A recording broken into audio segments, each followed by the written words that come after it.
Salut, prieteni! Azi am făcut ITP-ul la remorcă și fiind prima mea remorcă și prima oară când fac ITP-ul, vreau să vă spun și vouă ce am mai învățat.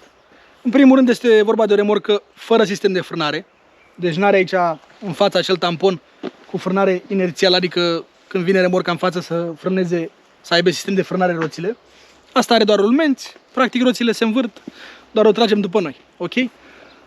Spun asta pentru că remorcile astea fără sistem de frânare poate fi făcut ITP-ul la orice stație ITP. Dar la cele cu sistem de frânare trebuie făcut doar la unele care sunt aprobate. Trebuie să verifice frânele și tot așa. Deci asta puteți să faceți ca la mașină sub 3,5 tone la orice stație ITP.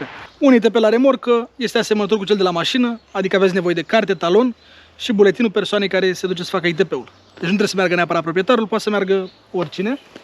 Și este valabil 2 ani de zile. Nu e ca la mașină în funcție de vechime, indiferent de cât de veche este remorca, este valabil 2 ani de zile. Bun.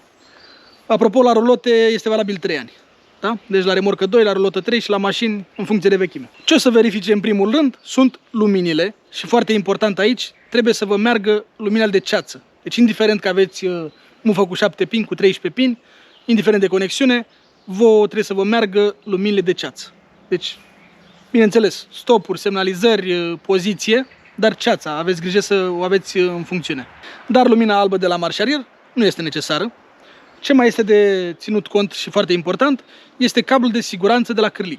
Deci unde atașați remorca de cârlig la mașină, trebuie să aveți și un cablu de siguranță în caz că, Doamne ferește, sare remorca din cârlig.